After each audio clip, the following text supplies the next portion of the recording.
नमस्कार, स्वागत है आप सबका इस शो में जिसका नाम है एस्ट्रो प्लस और मैं जैस्मिन रियाद आपकी एस्ट्रोलॉजर एक बार फिर से हाजिर हूँ पंजाब प्लस टीवी चैनल पे। आज तक जितने भी शोज़ हमने किए उसमें हमने बाकी प्लैनेट्स के बारे में डिस्कस किया जिनका रिस्पॉन्स हमें बहुत अच्छा आया, जिसके लिए शुक्रिया हमें आपको कहना है। थैंक यू सो मच कि आपने इतने सारे क्वेरीज भेजे, आपने कांटेक्ट भी किया हमारे साथ और हमें फॉलो भी किया। इसी तरह से अपनी ये जो सपोर्ट है इसको जारी रखें। और आज का जो प्लैनेट है, जैसा मैंने कहा कि जो प्रीवियस प्लैनेट्स जितने भी थे वो जो आज हम डिस्कस करने वाले हैं उसके ही इर्द गिर्द घूमते हैं। सही पहचाना आपने, बात कर रही हूँ सन की, यानी कि सूरज की। सूरज जो है द मोस्ट ब्यूटीफुल उनको फिगरीन कहा जाता है एस्ट्रोलॉजी में। सूरज जो है, मैं वो सूरज की बात नहीं कर रही जो हमें रोज़ दिखाई देते हैं, है तो वही, लेकिन मैं एस्ट्रोलॉजी के हिसाब से बात कर रही हूँ। और माइथोलॉजिकल, यानी कि माइथोलॉजिकल सीरीज़ में अगर हम सूरज का जो फिगर है, यानी कि स्टैचू है, फिगरीन जिसको बोलते हैं, उसको देखें तो सूरज को जो है बहुत ही ब्यूटीफुल कहा जाता है, बहुत हैंडसम कहा जाता है। एंड उनके बारे में कहा जाता है कि एक्चुअली वो आकर्षण के देवता हैं। वीनस जो है वो तो हमें एक इम्प्रेशन डालने का स्रोत देते हैं, लेकिन जो एक प्रभाव पड़ता है हमारा लोगों पे, वो जितना हमारा सूरज का डिग्री स्ट्रांग होता है और जितना सूरज हम पे पॉजिटिव होता है उस पे डिपेंड करता है। यानी कि आपने किसी के लिए काम किया, अगर आपको उसका उतना रिवॉर्ड मिल गया या उससे भी ज़्यादा रिवॉर्ड मिल गया तो इसका मतलब है कि आपका सूरज काफ़ी स्ट्रांग है, वो आपके लिए पॉजिटिव वर्क कर रहा है। जिसको बोलते हैं ना, कई लोग बोलते हैं कि हमने किसी के लिए भी कुछ भी काम कर दें, हमें उसका रीपेमेंट नहीं मिलता। यानी कि हम किसी के लिए कुछ भी अच्छा कर लें, हमारे पास कभी भी सामने वाले का रिवॉर्डिंग फैक्टर नहीं आता, हमें तारीफ़ नहीं मिलती, जितना हमने किया होता है उसका रीपेमेंट नहीं आता, जैसे मैंने कहा। तो वो तब होता है जब आपका सूरज नीच का होता है। इसके दो रीज़न होते हैं, एक तो आपका दूसरे पे प्रभाव नहीं पड़ पाता और दूसरा आप किसी के लिए कितना भी करते जाएं सामने वाले को फील ही नहीं होता। तो ये जो दो चीज़ें हैं, ये जब आपका सूरज नीच के होते हैं, वो किसी ऐसे घर में आप लेके आए हैं अपने बर्थ चार्ट में जिसमें पॉजिटिव नहीं है, ये आपके साथ तब होता है। ये आपको अपनी कुंडली में देखना होगा कि उनका जो भाग है वो कहाँ पर है, कहाँ पर दे रहे हैं वो अपना योगदान। अगर आपको इसके बारे में नॉलेज नहीं है, आपको नहीं पता कि वो कहाँ पर हैं और क्या कर रहे हैं, और उसके लिए आप हमें कांटेक्ट कर सकते हैं स्क्रीन पे फ्लैश हो रहे नंबर पे, जहाँ पे आप अपने बर्थ डिटेल्स हमारे साथ साझे कर सकते हैं। तो अब बात करते हैं सूरज के कलर के बारे में कि उनका रंग कौन सा है। लेकिन मैं सोच रही हूँ कि इसके साथ माइथोलॉजिकल बहुत चीज़ें जुड़ी हुई हैं, यानी कि मिथ, जो चली चलाई चीज़ें हैं। तो इसको मैं आपको लास्ट में बताऊंगी कि एक्चुअली उनका रंग कौन सा है, क्योंकि ये जो एक वहम है इसको मैं मिटाना चाहती हूँ इस ज़रिए। सो ये आप तब तक के लिए हमारे पास बने रहें और हमारा शो सुनते रहें। ये मैं आपको लास्ट में बताऊंगी आज कि सूरज का रंग कौन सा है, लेकिन दिन तो मैं आपको बता ही सकती हूँ कि उनका दिन कौन सा है। उनका दिन संडे का है, सिर्फ इसलिए नहीं कि सन को डिनोट करता है, जो संडे यानी कि रविवार का दिन होता है वो सन का होता है, उनको रवि भी बोला जाता है, इसीलिए वो रविवार है। और जो राहु है उनके भी रेज आप पे सबसे ज़्यादा संडे को ही स्ट्रांग होते हैं। अब बात करते हैं कि एक्चुअली सूरज आपकी कुंडली में वर्क कैसे करते हैं, क्या योगदान है उनका आपकी लाइफ में। जब सूरज आपके स्ट्रांग चलते हैं तो जो बाकी प्लैनेट्स उनके इर्द गिर्द घूम रहे हैं, जिसमें हमारी धरती भी है, तो उनके जो आप पे रेज हैं वो नहीं पड़ पाते। जैसे सूरज का अगर धूप बहुत तेज़ है तो आपको कुछ भी और फील नहीं होगा सिवाय धूप के। उसी तरह से एस्ट्रोलॉजी में भी अगर आपके सन स्ट्रांग है, उनके रेज आपकी जो बॉडी है वो एब्जॉर्ब कर लेती है, तो वो किसी और प्लैनेट के रेज को एब्जॉर्ब नहीं करेगी। इसका मतलब है कि बाकी प्लैनेट्स अगर आपके बुरे चल रहे हैं तो आप पे कम असर होगा। और ठीक इसके उल्ट, अगर आप जानते हैं कि आपके जो बाकी प्लैनेट्स हैं वो भी स्ट्रांग हैं, सूरज भी बहुत स्ट्रांग है, आप चाहते हैं कि उनका भी बेनिफिट ले सकें, तो उनके मंत्र होते हैं।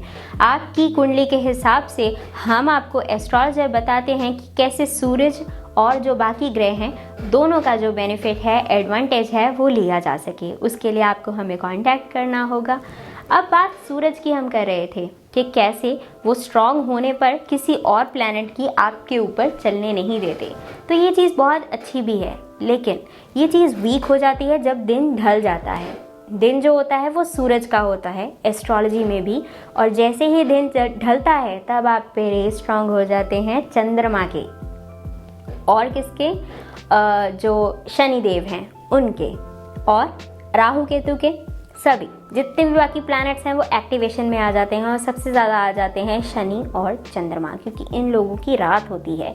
इसीलिए ज़्यादा से ज़्यादा जो लोग हैं वो रात को परेशान पाए जाते हैं। जो अपनी हम प्लानिंग्स करते हैं कि आगे क्या होना चाहिए, हम टेंस होते हैं तभी तो हम प्लान करते हैं।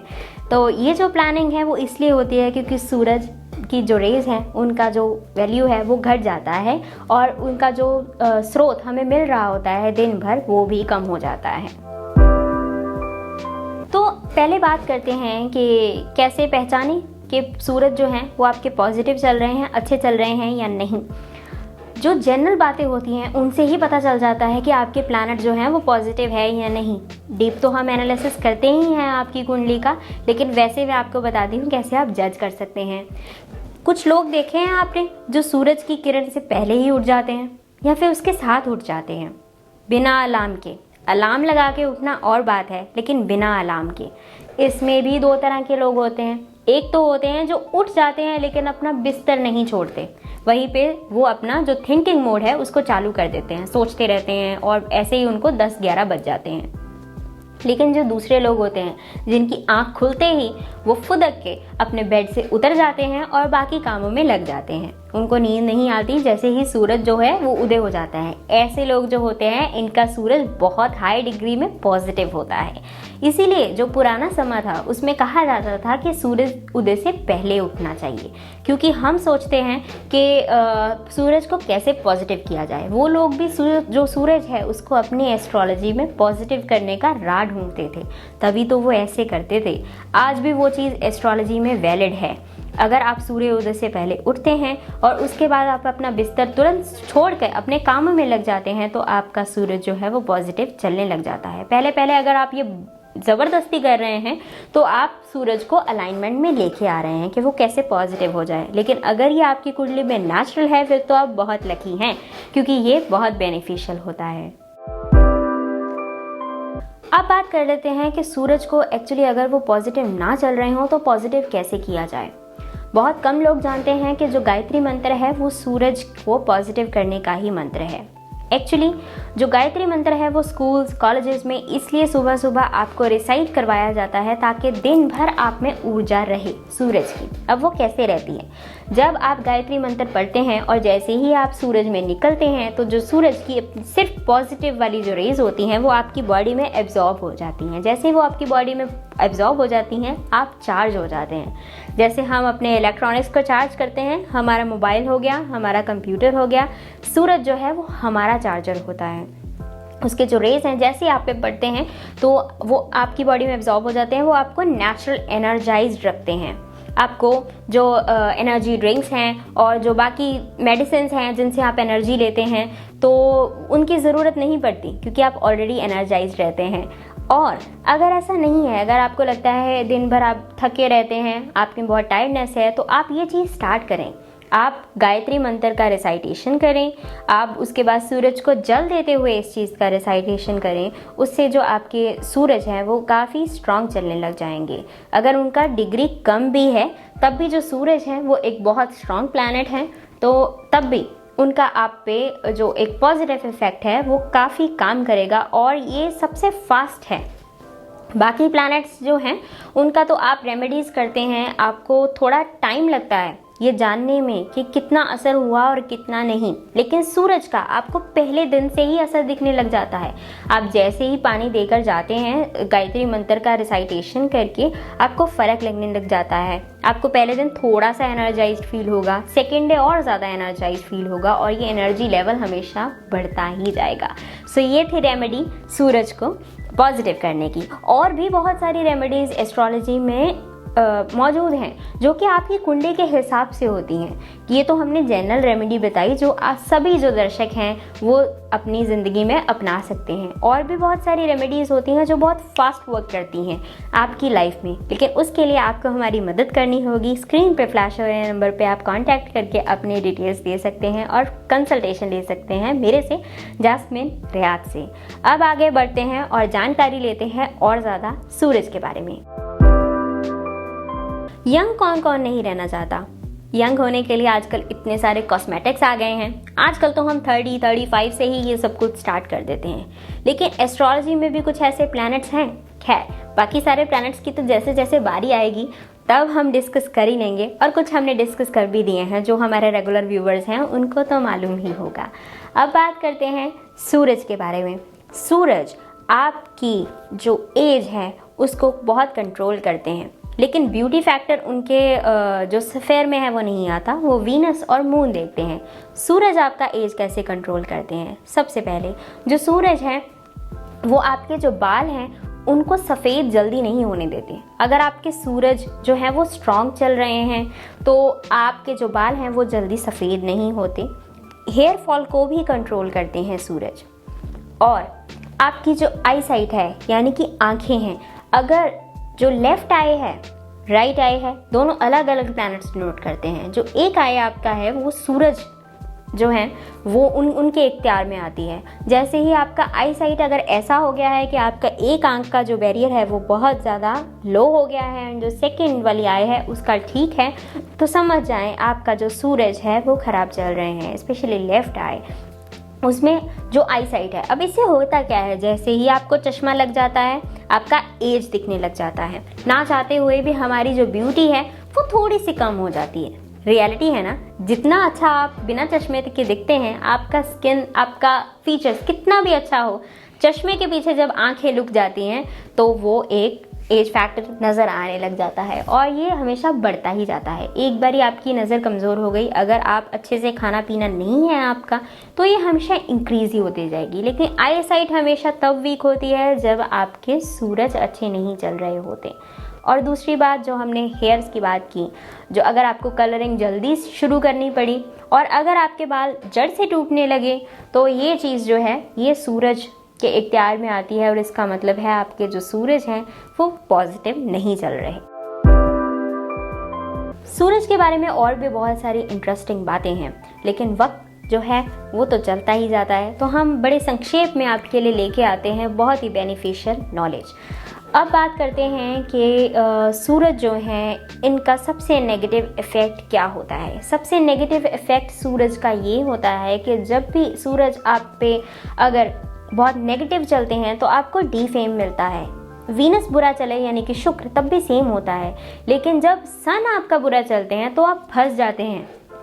किन कामों में? स्पेशली गवर्नमेंट रिलेटेड कामों में, यानी कि सरकारी जो झमेले हैं उनमें आप फंस जाते हैं। अगर डिग्री बहुत हाई है तो आप पे झमेले बढ़ते हैं, अगर डिग्री लो है तो आपके सरकारी काम हमेशा डिले हो गए।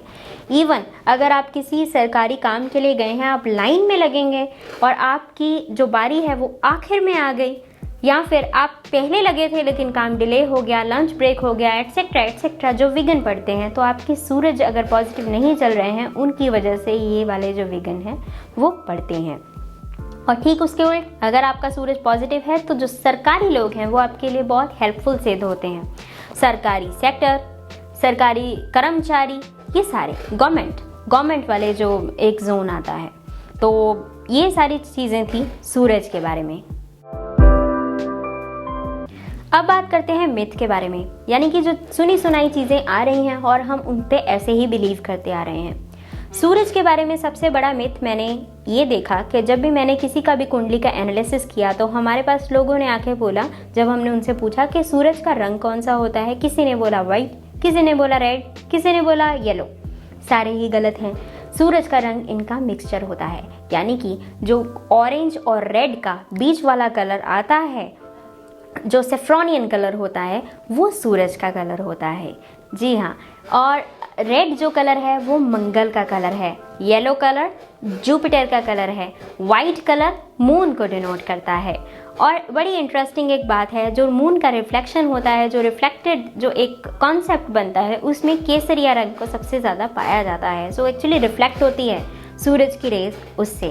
सो आई होप आपका ये जो मिथ है वो क्लियर हो गया। एक ऑरेंजिश रेड जो एक टोन आती है वो सूरज की होती है। अगर आप वो चीज़ को आप पहनते हैं तो आप पे जो सूरज के रेज हैं वो काफ़ी स्ट्रॉन्ग हो जाते हैं। और अगर हम पुराने शास्त्र को स्टडी करें या फिर पुराने वेद कतेब में देखें तो जो ऋषि मुनि थे, आपने कई देखे होंगे, वो ऑरेंजिश रेड कलर के टोन में रहते थे। उनके कपड़े वैसे हुआ करते थे। सबके अलग अलग थे। कई लोग येलो को प्रेफर करते थे, कई लोग काला बाना पहनते थे, लेकिन जो ये ऑरेंजिश रेड पहनते थे वो एक्चुअली सूरज को जो उनकी रेज हैं उन पे अपने आप को पॉजिटिव करते थे, ताकि वो हमेशा एनर्जाइज्ड रहें और जो भी वो कार्य कर रहे हैं वो कंप्लीशन में आ जाए। तो ये सारी जो चीज़ें थी वो सन के बारे में थी। आई होप आपका ये जो वहम है या मिथ है वो आज हमने क्लियर कर दिया इस शो में, जिसका नाम है एस्ट्रोवीज़ा। और मैं जैस्मिन रियाद, आपकी एस्ट्रोलॉजर, अगली बार भी आपका इंतज़ार करूँगी पंजाब प्लस में। लेकिन एक दरखास्त है कि हमें कांटेक्ट करना ना भूलें, अपने बर्थ डिटेल्स दें ताकि हम आपको कंसल्टेशन दे सकें, आपकी ज़िंदगी में मदद करने का हमें सौभाग्य बख्शें।